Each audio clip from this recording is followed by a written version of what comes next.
En sí sabe, Mario Di Costanzo, como siempre es un gusto, consultor financiero. Mario, ¿cómo estás? Un gusto.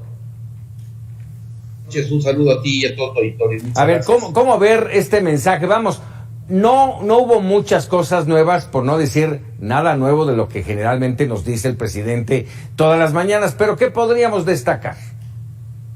Mira, yo destacaría lo siguiente: este falso discurso que repite continuamente, ya con frases muy hechas, y que lo que te reflejan es que tiene una lectura pues muy equivocada de la realidad que está viviendo el país, y al tener una lectura tan equivocada, pues es muy difícil que corrija el rumbo o que haga los ajustes necesarios pues para que el país salga del atolladero. Y te voy a dar algunos ejemplos.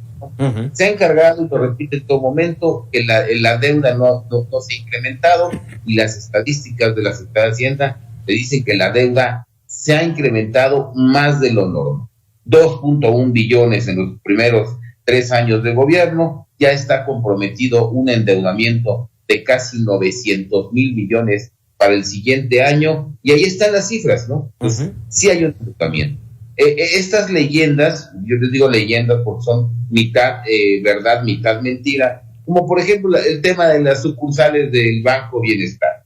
Sí se han construido 1,139 sucursales, como lo comentó, pero ninguna está funcionando, porque no tienen los sistemas, porque no tienen el personal adecuado. Es decir, ¿de qué te sirve construir una sucursal si por los sistemas de operación de esas sucursales pues no están trabajando? Pero peor aún, el tema inflacionario, pues. El día de hoy nos estamos enterando que la canasta básica solamente en el mes de octubre creció 8%.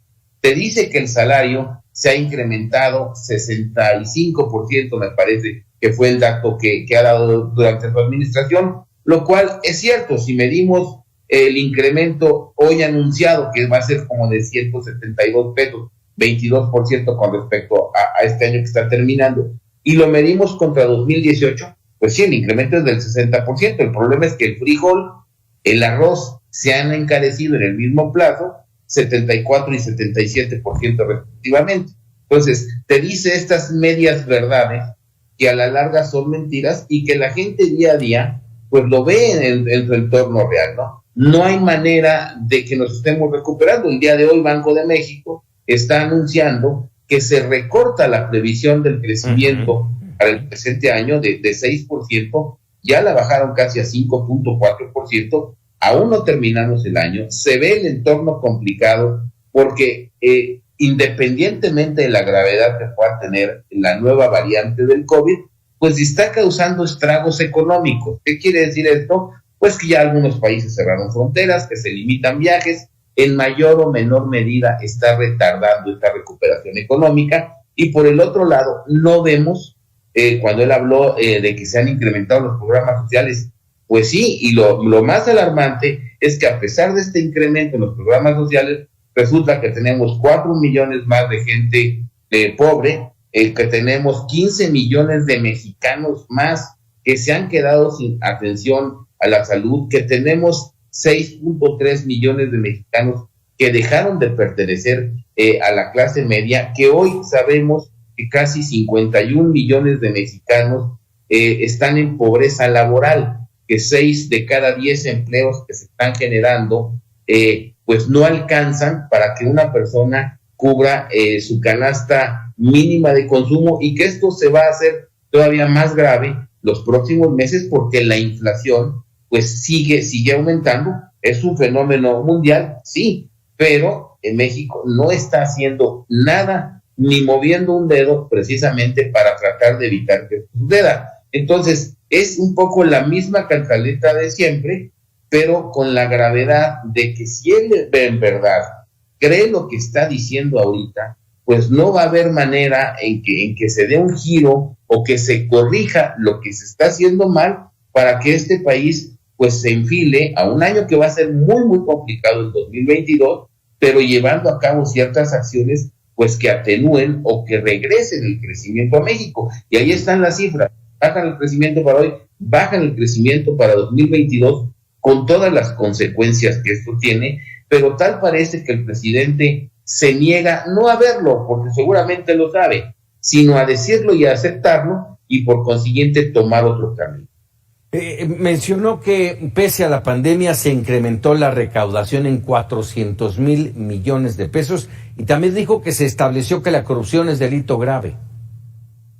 Mira, el hecho de que se establezca que la corrupción sea delito grave, quizá pueda ser, pero eso no exime a que sea la administración en donde más asignaciones directas se están haciendo. Luego, entonces, ¿de qué te sirve establecer que la corrupción es un delito grave cuando él mismo acaba de emitir un decreto, pues para quitarle toda la transparencia y básicamente no respetar ninguna ley en la asignación de sus proyectos presidenciales o proyectos prioritarios? Es este doble discurso el que fue a decir, por ejemplo, en la reunión con los mandatarios de Estados Unidos y Canadá, en donde él propone, ¿no?, incrementar la zona o el comercio o hacer una zona de libre comercio entre México y Estados Unidos y Canadá, y por el otro lado te está proponiendo una reforma eléctrica, pues que es una expropiación de facto. Me parece que es este doble discurso lo que ya es alarmante del presidente, ya que te dice una cosa y hace exactamente lo contrario, lo que me parece, como te vuelvo a decir, muy grave, o porque tiene una percepción muy distorsionada de la realidad, o porque está viviendo una realidad que él no quiere aceptar, y al no aceptarla, pues no puedes corregir el rumbo. Te aprovecho que te tengo aquí en esta comunicación, Mario. Te pregunto, hoy comparecencia de Victoria Rodríguez, la subsecretaria de Hacienda nominada para ser gobernadora del Banco de México. Se pospone para mañana la votación, que yo creo que no va a tener grandes problemas, pero ¿cómo lo ves tú? Mira, lo veo muy grave, primeramente porque se está violentando la ley. Victoria Rodríguez no tiene lo que exige el artículo 39 de la Ley de Banco de México, que es una notable y reconocida experiencia en materia monetaria. Digo, todos vimos y se vio en la comparecencia, pues si a mí me preguntas el tema monetario, pues te doy una explicación del tema monetario y no me pongo a leer un papel que quizás me lo escribieron, y esto es lo grave. Y por el otro lado, tampoco tiene 5 años en altos cargos del sistema financiero mexicano. Y más que este mensaje, es la violación a la autonomía del Banco Central. Entonces tienes pues a un capitán muy mal preparado en el peor momento para Banco de México, ya que tenemos una inflación amenazante. Entonces creo que hoy viene esta decisión a hacer la cereza del pastel de una serie de tropiezos que empiezan desde el presupuesto mismo, que nos van a llevar hacia una tormenta, y si no te digo una tormenta perfecta como la de 2020, sí nos están llevando a tener un 2022 muy, muy complicado. Pero la depreciación del tipo de cambio no es por factores externos. Mario, sí. Su gente, la gente que está metida en todo esto, no se da cuenta de lo que tú y muchos otros especialistas han mencionado. ¿No lo ven?